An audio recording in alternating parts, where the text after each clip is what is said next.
Muy buenas noches, amigos y amigas que nos siguen todos los días viernes, muy en punto de las 9 de la noche, a una emisión más de su programa Pregúntale a tu abogado. En esta ocasión vamos a tocar un tema que está en boga en el ambiente jurídico, que es hablar del tema de los derechos humanos. Les quiero recordar que estamos transmitiendo en el módulo de atención ciudadana al diputado Jorge Gaviño Ambriz, quien es diputado de la Asamblea Legislativa en esta sexta legislatura. Estamos en su casa de gestión, en el estudio exprofeso para los programas que realiza el diputado y que su servidor y junto con el licenciado Juan Mario Mondragón venimos realizando todos los viernes. Mario, muy buenas noches. Bienvenido. ¿Qué tal, Jorge? ¿Cómo estás? Pues muy como bien, todos los viernes tenemos un tema muy interesante y bueno, vamos a tratar, como tú bien lo mencionaste, los derechos humanos, pero vamos a ver los derechos humanos aplicado a un punto muy específico. Vamos a ver la aplicación de los derechos humanos en las sentencias de carácter judicial en materia familiar. Y para ello tenemos a un especialista en la materia. Es un gusto recibir al maestro Gabriel Cano Sobrino. Gabriel, me da gusto saludarte, qué bueno que aceptas la invitación de venir al programa para platicar de este tema muy interesante. Muchísimas gracias. Bienvenido, maestro, siéntase como en su casa. Muchísimas gracias, un placer. Y bueno, cabe señalar que el maestro Gabriel es secretario proyectista del Tribunal Superior de Justicia y especialista en materia familiar. Precisamente la invitación de traerles a personalidades como el maestro Gabriel, que nos van a platicar precisamente de estos temas. Para ello, bueno, pues vamos a hacer un poquito de historia, como siempre lo hacemos en todos los programas. Recordemos que la reforma constitucional del 10 de junio del 2011 establece una serie de puntos, una serie de principios que obviamente es de carácter internacional y nos habla de una figura que se llama el bloque de constitucionalidad. Importante principalmente porque se regresa a una situación que es del ser humano. Tiene que ver con la figura ya no del otorgamiento de garantías, otorgamiento en base a la Constitución, sino el reconocimiento de los derechos inalienables del hombre. Esta figura se retoma con el justnaturalismo para que ahora todas las autoridades partan del reconocimiento de los derechos humanos antes de la norma misma. Los derechos humanos nacen con el humano, ¿no? Y entonces así es como nosotros vamos a ver este cambio sustancial, ¿no? Ya no es una figura positivista que nace de la Constitución, sino que nace con el hombre. Sí, tenemos varias teorías en materia de derechos humanos. Originalmente es una constitución de corte iuspositivista, y ahorita regresamos a una constitución de corte iusnaturalista. Y pues bueno, vamos a esperar al doctor Armando, que es especialista en derechos humanos, que nos va a hacer la diferencia, porque tenemos lo que es un derecho natural y lo que es un derecho fundamental. Sí, claro. Entonces, pues bueno, más adelante vamos a ver ese punto. Recordemos que la reforma constitucional, antes de entrar al tema de la aplicación de estos derechos humanos en la aplicación de las sentencias, en cómo influye esta reforma constitucional, pues lo establece el artículo primero constitucional en su primer párrafo, que la Constitución y los tratados internacionales referentes a derechos humanos van a tener la misma jerarquía. Ok, incluso acaba de salir promulgada una ejecutoria de la Corte que nos da exactamente ese rango. Hay que verlo con cuidado, porque si la Constitución dice que los tratados internacionales de los cuales el Estado mexicano sea parte tienen el mismo rango, la Constitución sigue por arriba, porque fue la Constitución la que da ese rango. Entonces, bueno, pues yo digo que estás igual a mí, pero entonces yo sigo estando arriba, ¿no? Yo Constitución. Bueno, recordemos que el artículo 133 constitucional establece la clásica teoría de Hans Kelsen de la supremacía constitucional, que establece que es la Constitución, los tratados internacionales, la famosa pirámide, ¿no? La pirámide de Hans Kelsen, claro. Y que bueno, de alguna manera deja en un primer nivel a la Constitución, pero también hay que ver la diferenciación que hace el artículo primero y el artículo 133. El artículo primero constitucional establece los tratados internacionales tratándose de derechos humanos, y el 133 menciona que son todos los tratados internacionales que no de los en en los cuales sea parte, pero sin distinguir si son derechos humanos o no derechos humanos. Ahora bien, vamos al bloque de constitucionalidad. Pero me gustaría preguntarle al maestro, las garantías individuales no desaparecen.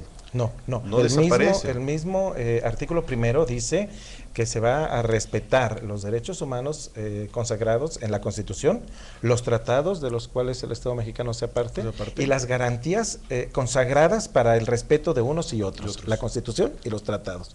Tan es así que nosotros, bueno, pues las garantías las seguimos tratando y hoy en día, por ejemplo, las mencionamos en las sentencias, por supuesto, porque, bueno, pues son las garantías que están en el artículo 14 y 16 las que hacen el puntal, el sostén de todo el sistema jurídico. ¿Es potestad del Estado preservar estas garantías para todos los gobernados? Es una obligación. Es una obligación, Es claro. una obligación, sí, debe de ser, porque ahí está, repito, el sostén del sistema jurídico. Si hay una violación a estas garantías, bueno, por ahí viene ya entonces la promoción de un juicio de amparo, ¿no? Quiso quitársele el vocablo de juicio de garantías y quisimos verlo con un matiz de juicio de derechos humanos, ¿no? Sí. Pero las garantías están allí, de todas maneras. Recordemos, Jorge, que el título primero, capítulo primero de la Constitución establece de los derechos humanos y sus garantías. Pero hay que hacer aquí una pequeña precisión. El doctor Ignacio Burgoa precisaba las garantías individuales. Pero por su lado el doctor Héctor Vic Zamudio menciona también que esas garantías, ya desde esa época, mencionaba que estas garantías, como lo establece esta reforma constitucional, son las garantías para su protección. Y esas garantías para su protección se refiere precisamente al juicio de amparo, que va a ser el juicio de amparo que en un momento en cuanto se vulnere algún derecho humano o alguna garantía establecida en nuestra Constitución, pues va a ser precisamente para resarcir ese daño a ese derecho. Luego entonces, también el artículo 29 constitucional en su segundo párrafo establece de manera enunciativa, más no limitativa, ¿no? Algunos de los derechos humanos. Por ejemplo, estuvimos en un foro en la Comisión de Derechos Humanos, estuvo invitado el secretario del Trabajo y Fomento al Empleo, el licenciado don Carlos Navarrete, en la cual mencionaba que si el derecho al trabajo era un derecho humano. No lo menciona ese apartado, pero efectivamente es un trabajo, y bueno, la diferenciación que hacíamos, si es un trabajo digno, si es un trabajo decente, pero en fin. Maestro, bajo las tesituras que están comentando, permítanme, cualquier garantía debe tener la característica de que ante su violación tengamos nosotros la oponibilidad hacia el Estado. Cualquier garantía que sea violentada, yo debo de tener un mecanismo para oponer aquella violación del Estado. Si no me da trabajo el Estado, no tengo un mecanismo para obligarlo a que me conceda trabajo. Y entonces ahí pierde ese matiz. Me dicen que puedo trabajar en lo que yo quiera, dice el artículo 5 constitucional. Pero y sin embargo, si no me dan trabajo, no tengo a quién reclamárselo. Así es, el derecho a la vivienda también. Por ejemplo, la vivienda, la salud, por eso se tuvo que echar a andar un seguro popular para que entonces todos tuvieran alcance a esta seguridad social. Y sin embargo, repito, ni trabajo, ni vivienda, ni algunos otros rubros son oponibles ante el Estado para exigirle que me lo conceda. El derecho al agua también, ¿no? Muy en boga. Claro. Lo que tenemos ahora, por ejemplo, esta vertiente de lo natural, sí, ¿verdad? Claro. O sea, no puedo yo obligarlos a que siembren árboles, los están tirando el día de hoy, y no tengo un mecanismo para volver ecológico al sistema, ¿no? Este derecho social también, que no tiene una figura de oponibilidad ante el gobierno. Entonces, tú eres experto en la elaboración de sentencias, de proyectos de sentencias. Así es. Y específicamente en materia de familia. Tienes muchos años siendo proyectista y dando clases inclusive en esta materia. Me llamó mucho la atención una pregunta que nos mencionaban ahí en tribunales, en los pasillos de los juzgados familiares. ¿Cómo ha influido la reforma constitucional en este tipo de sentencias? ¿Si ha cambiado, si ha habido de alguna manera una diferencia entre lo que eran las garantías individuales y ahorita lo que son los derechos humanos, porque sí debe de haber algún cambio. Hemos ido evolucionando, desde luego muy poco a poco, hemos ido con pasos muy pequeños, porque también debemos de recordar que somos tradicionalistas y vivimos en un marco de comodidad, entonces no estoy obligado a cambiar y mientras sí, claro. el sistema me siga dando, ¿para qué me muevo? Así es. Fue un evento el hecho de que hace algunos años, no muchos, tal vez alrededor de 10, empezamos a mencionar dentro de las resoluciones tratados, claro que sí. Tratados internacionales. La Convención de los Derechos del Niño. 6.1, 1.6. Hubo un momento en el que nosotros evitábamos traer a los menores a un conflicto, no queríamos que ellos sufrieran el proceso. Y descubrimos que habíamos firmado un tratado que decía que era obligatorio traerlos, ¿sí? El artículo 3º, 9º, 12º son los que nosotros nombramos preponderantemente, y dice que los estados partes garantizarán al menor que esté en condiciones de formarse un juicio, intervenir en todos los asuntos en donde se vean inmersos sus asuntos, sus derechos, vaya. Entonces hoy estamos obligados a traerlos, a grado tal de que se modifica el Código de Procedimientos Civiles y el Código Civil para formar una figura especial para que ayude a ser escuchados a los menores, el asistente de menores. Y entonces ahora tenemos audiencias para escuchar a los menores. Y junto con esto, bueno, pues hoy en día la Convención Interamericana, algunas otras convenciones, hoy en día, por ejemplo, tenemos, mi juzgado es especializado en la aplicación del Tratado sobre los Aspectos Civiles de la Sustracción Internacional de Menores. Del juzgado 6 al 10, ahora ya tenemos juzgados especializados de corte internacional. Del 1 al 5 son especializados en adopciones internacionales. Entonces, sí, claro, el brinco es a veces muy rápido. Hoy en día, bueno, ya comentando con mi titular, nosotros fundamentamos nuestras sentencias en el artículo 1, 4, 8, 14 y 16 de la Constitución antes que otra cosa.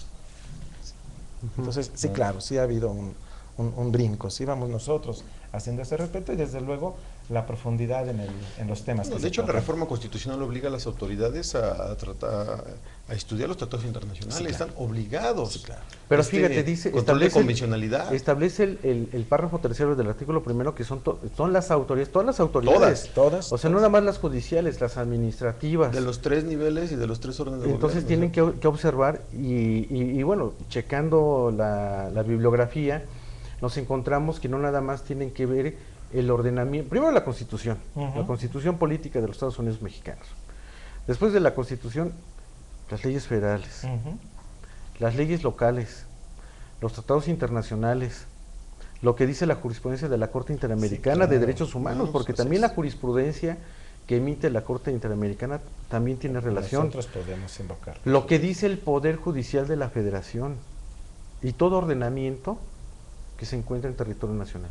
Entonces nos encontramos con una gama impresionante y como le decimos a los alumnos, estamos viviendo una metamorfosis jurídica en la cual pues tenemos que tener las nociones generales como abogados postulantes pues para llevar a cabo la representación de un asunto. Déjame decirte, ese contexto. Si antes le decíamos a una persona que se preciaba de ser especialista de una materia, tienes que conocer el Código Penal y Código de Procedimientos Penales. Así es. En materia civil, el Código Civil y el Código de Procedimientos Civiles. En materia familiar, lo mismo. En materia de trabajo, la Ley Federal del Trabajo viene en junto a las dos. Pero hoy en día ya no. Hoy en día necesitas conocer estas tesis, criterios federales, la jurisprudencia y, bueno, yo ya cumplí con las de la República Mexicana, ¿no? Y las federales. Pues ahora te abres y ahora tienes que conocer absolutamente todo lo que es de carácter internacional. Lo básico, no hace falta un buen diplomado de toda la legislación. Quisiera tocar un tema que en la Asamblea se tocó con motivo de la comparecencia de los secretarios de gobierno. Se habló, estuvo el consejero jurídico de la ciudad, y bueno, se habló que en la legislatura pasada fue muy novedoso el famoso registro de deudores alimentarios. Por ahí el presidente de la Comisión de Administración y Procuración de Justicia comentó que, bueno, que a lo mejor la ciudad nos estamos excediendo en querer tutelar cada vez más al género, mujer, y que podríamos estar creando ya una política de legislación de género, y eso no estaría correcto. Pareciera que se comprometió a checar el tema sobre este registro, que sí es violatorio incluso de derechos humanos. El artículo 16 constitucional, su párrafo del segundo, porque te voy a decir una cosa, y es como lo mencionó también uno de los... Es un buró de crédito. Es un buró de crédito, sí, claro. O sea, ya están ahí registradas aquellas personas que tienen ese adeudo por X situación, y ya están ahí. Sí, claro. Este comentario surgió cuando se promulgan la ley federal y la ley local de acceso a las mujeres a una vida libre de violencia. Hubimos quienes levantamos la mano y dijimos, oiga, ¿por qué no hay una ley de acceso al ser humano a una vida libre de violencia? Porque solo ellas. Sí, claro. O sea, la segregación viene de la norma. Así es. Sí, o sea, merecen el respeto. Los feminicidios sí, claro, ya se castigan más que un homicidio de un varón. Hubo en el doctorado un amigo que decía, es que ahora vemos defeños de primera y de segunda, valen más las mujeres. Sí, claro. No es así, ¿verdad? Pero no. Pero dice, y también hay hombres que sufren también discriminación. Hoy ya tenemos la Fiscalía para Violencia contra Varones, por supuesto.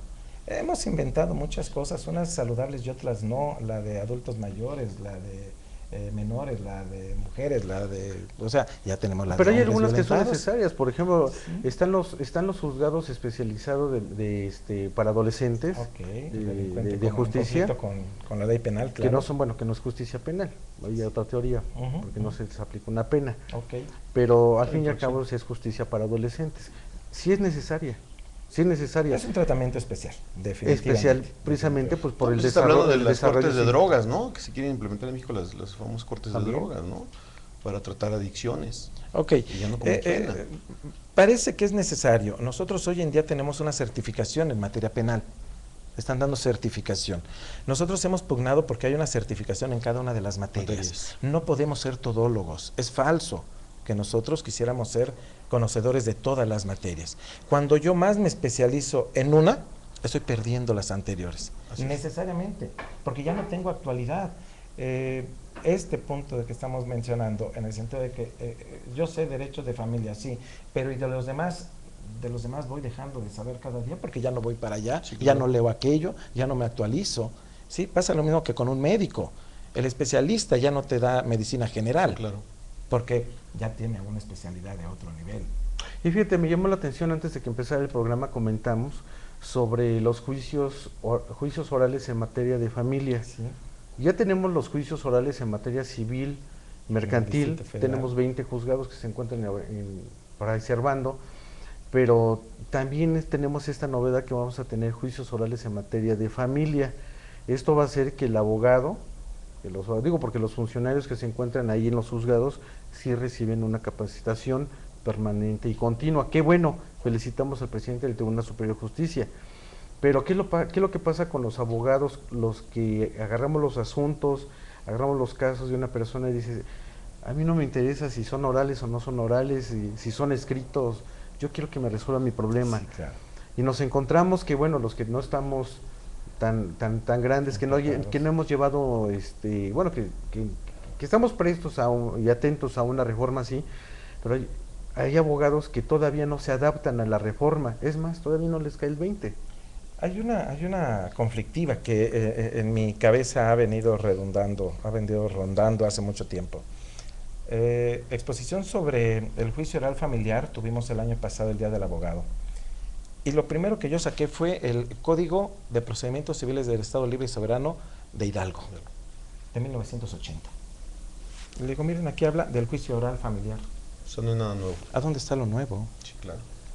Sí, habemos muchos que perdimos esa continuidad y que desgraciadamente se nos hizo también, estamos platicando, la comodidad de estar en una oficina y escribiendo, ¿verdad?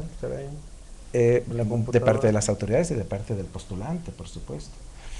No es complicado. Y también de parte del legislador, porque luego a veces es muy fácil copiar alguna figura jurídica que no funciona bien en otro lado, pero aquí hemos visto nosotros ahí en la asamblea que de repente nos presentan unos verdaderos Frankenstein, en donde copian, pegan de aquí y de allá, y la ley son... Esas son las razones por las cuales en el Distrito Federal se ha esperado tanto la reforma, tanto en materia penal como en materia familiar. La otra justificación en materia familiar es porque son muchos asuntos. Maestro, pero le quiero hacer una pregunta. Aquí en unas emisiones de nuestro programa hemos tenido especialistas en materia civil de muy alto nivel, ahorita te dirá quién ha estado con nosotros, Mario te comentará, y aquí se hablaba sobre la creación de un código de familia. Necesario. ¿Es necesario? Necesario. Nosotros no estamos haciendo compartimos... una profusión de leyes, no estamos siguiéndolas así más difusas. Estamos, pero mira, pero eso va a ser tema de otro programa porque nos estamos desviando. No digo, pero es interesante saber su punto de vista. Es interesante, inclusive lo hemos platicado con varios catedráticos de la Facultad de Derecho que han propuesto el tema, no de ahorita, desde hace muchos años, pero que bueno, estamos en una vorágine internacional en la cual tenemos que adaptarnos. Por ejemplo, lo más novedoso en materia de juicios orales en materia penal, pues las tenemos en las reglas de Mallorca, de 1980. O sea, ya tenemos esa regla, que lo más nuevo, que de alguna manera pues ya viene ahí el principio de inocencia. Y ya lo teníamos nosotros. En la jurisprudencia de la Corte, no lo teníamos consagrado en una norma, pero se manejaba la jurisprudencia de la Corte, ¿no? La presunción de inocencia. ¿Cuántas figuras aproximadamente, por enumerar algunas, cuántas figuras existen en materia de familia? Instituciones. Y de esas figuras o instituciones que están en materia de familia, pues emiten resoluciones o sentencias. ¿Cuántos tipos cuáles son estas figuras y qué tipo qué nombre reciben esas resoluciones? Ok, las instituciones o figuras son podemos hablar de 30, porque está la institución del matrimonio, adopción, patria potestad, guarda y custodia, tutela. Sí, o sea, tienen muchas sucesorios, Los sucesorios yo he peleado que no es derecho de familia, con todo respeto. No? Porque lo que estamos peleando son bienes. Incluso en el testamentario, ni siquiera tiene que ver que tú heredes a un familiar, sino que es una disposición. Puedes heredar al zoológico de la Ciudad de México. También tuvimos un caso. Y entonces ahí, bueno, pues vamos a acreditar entroncamiento con los chimpancés o con las qué cosas, ¿no? ¿Cómo se llaman? No tiene que ver. Pero por ejemplo, nuevamente me refiero a Pachuca, porque estuvimos trabajando por allá en la maestría. Allá no se lleva el juicio sucesorio en el juzgado familiar, allá se lleva en un juzgado civil. Me parece que también Jalisco lo está haciendo así, algún otro estado debe de estar. Si bien es cierto, es un acto post mortem, pero es inter vivos, ¿no? Sí, claro, sí, el traslado y cosas por el estilo. Y la materia son los bienes, no la filiación. La filiación se utiliza para ver si yo accedo o no a los bienes, pero lo que me interesa son los bienes. Entonces, bueno, estas figuras, ¿cuál es el mecanismo para resolver algunas situaciones? Son resoluciones judiciales. El artículo 79 nos dice cuáles son los tipos de resoluciones que se van a emitir. El caso que a mí me corresponde son sentencias interlocutoras, sentencias definitivas. Es en donde nosotros vamos a resolver el fondo del asunto. Ocasionalmente se pueden resolver mediante autos definitivos, que ya la Corte le está dando este matiz, por ejemplo, a la resolución que resuelve el divorcio. Divorcio encausado, por ahí el cuadernillo número 4, que edita la primera sala de la Suprema Corte, habla del divorcio y nos habla de un auto definitivo de divorcio. Sí. Para no hablar de la sentencia definitiva, porque la sentencia definitiva tiene que ver con todos los puntos. De hecho, el diputado acaba de meter una iniciativa de ley precisamente para reformar el artículo, es el 682 bis, parece, para que puedan ser recurribles los autos. 685 bis, en su segundo párrafo, que dice: la sentencia que declara procedente el divorcio es inapelable. ¿Sí? Y entonces, bueno, se relaciona con el 683, 684 y 727 y resulta ser que ni es revocable, ni es apelable, ni es sujeta de queja.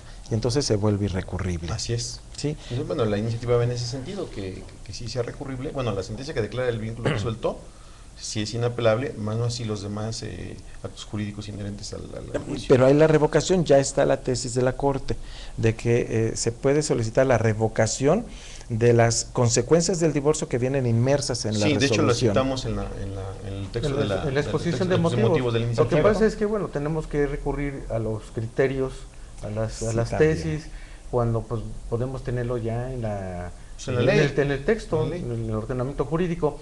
Pero volviendo al tema, ¿cuáles son los términos? Porque han existido muchas modificaciones al Código de Procedimientos Civiles. ¿Cuáles son los términos para que se dicte una resolución, una sentencia en materia de familia? Ok, y relativo a esto, a que se respeten los derechos. Hay términos, la regla general nos dice que son 15 días, 15 días hábiles, parece mucho, pero a veces incluso tenemos que ampliar el término, sí, claro, porque la materia del estudio es bastante. La carga de trabajo también que se tiene en los juzgados es impresionante. Tenemos 2.500 asuntos. Pero ese es motivo digo, para pedir una prórroga, la carga de trabajo. No, la carga de trabajo no. El volumen, dice el artículo 87, que es el volumen de las pruebas que hayan de analizarse, ¿verdad? Es expediente, no lo demás, porque pues desgraciadamente lo demás no debiese incidir sobre este que tengo.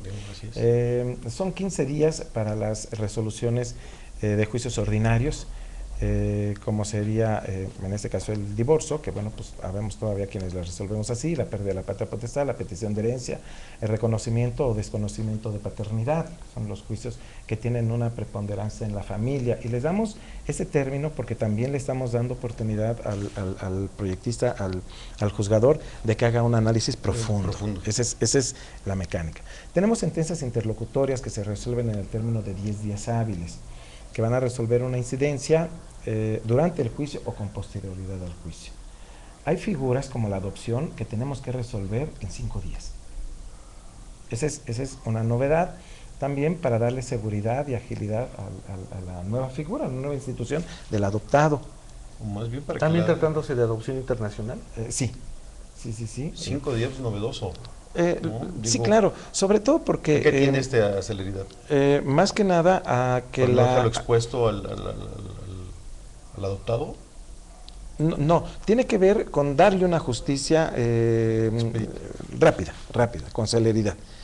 Y aparte de todo, técnicamente no es un juicio porque no hay una contienda, es un procedimiento porque se colman ciertos requisitos para llegar a configurar la figura de la adopción. ¿Sí? Hay veces en que desde el escrito inicial ya lleva uno colmado todo, absolutamente, estudios de psicología, de trabajo social, fotografías, médico, la autorización de quien debe otorgar la adopción,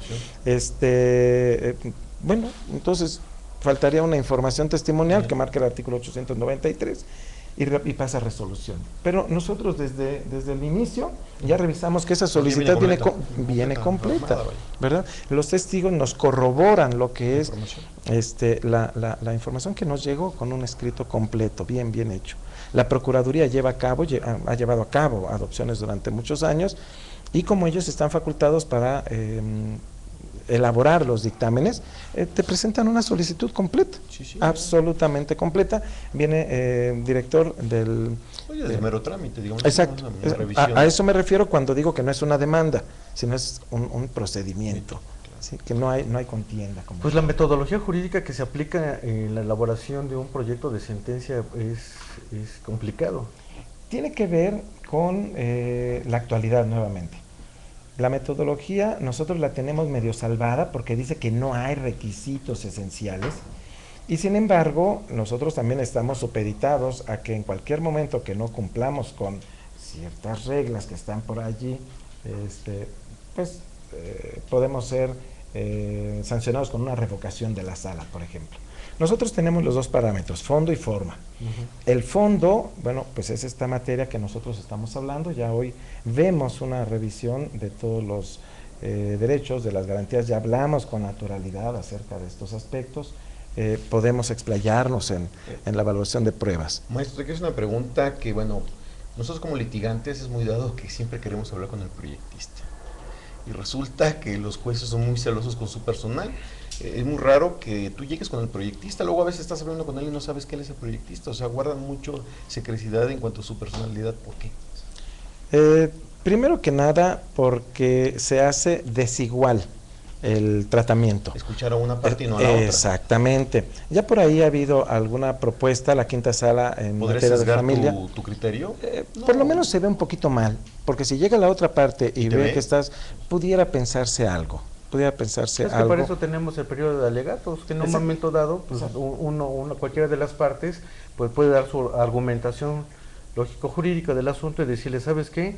Señor juez, toma en cuenta estos medios de convicción que se desarrollaron. Entonces, pues yo soy de la opinión, una técnica jurídica, mencionando pues porque quiero que sea y ese es el momento. Y normalmente nosotros le pedimos a la gente que cuando van a hacer los alegatos, que incluso pidan que esté presente el juez. Sí. Porque ese es su derecho de ellos. Yo quiero, si por ahí se distrajo, si por ahí salió, si cualquier cosa, que me haga favor, porque él es el que va a resolver. El puesto que nosotros desempeñamos en el tribunal es de secretario proyectista, hacemos un proyecto, pero el único que lo valida, bueno, pues es el titular del juzgado, porque es el que lo firma, nosotros no firmamos. Nos queda poquito tiempo, maestro. Cuando tú haces un proyecto de sentencia, y estamos hablando precisamente de los derechos humanos, de la reforma constitucional, ¿qué elementos son los que tú incorporas a esta sentencia? Hablan en materia internacional de derechos humanos. Tengo dos clases de sentencias. Obvio que cuando yo proyecto una sentencia de corte internacional, la Convención sobre los Aspectos Civiles de la Sustracción Internacional de Menores, dejo el Código Civil, dejo el Código de Procedimientos Civiles del Distrito Federal y agarro la Constitución, el Convenio Internacional y algunos otros, ¿sí? ¿Por qué? Porque incluso existe ya la tesis que dice que en la Convención sobre los Aspectos Civiles de la Sustracción Internacional de Menores está inmersa la Convención de los Derechos del Niño. Ya están juntas las dos. Y entonces ahí solo hablamos de una cuestión de derechos humanos. Se hace un respeto al derecho humano de la inamovilidad, de la seguridad, de la estabilidad, de la permanencia con padres y todo eso. Ese es un caso muy específico. Del otro lado, se ve también la misma seguridad, por ejemplo, de infantes, en el caso de guardia y custodia, tutela, alimentos, porque todo esto son derechos del hombre, a una vida, a una estabilidad, a una estadía con su familia, que los tratados internacionales los mencionan. Pues nos quedan muchos temas por platicar, y sobre todo porque nosotros que lo vivimos en tribunales, con la gente, se quedan muchas dudas. Sí. Ojalá que podamos abordarlos en otro programa. Y te agradezco mucho en nombre del diputado Jorge Gaviño Ambriz, gracias por asistir al programa, y pues nos vemos el próximo viernes, Jorge. Claro, como de costumbre. Pues muchas gracias, maestro. Un placer. Siempre es grato tener comentarios acertados y con gente especialista. Gracias, Mario, por acompañarnos en este programa y por traer los invitados. Les digo, Mario se especializa en traernos muy buenos ponentes siempre, que aclaran muchas dudas a nuestro auditorio. Pues amigos, muchas gracias. Hemos llegado al final de nuestro programa.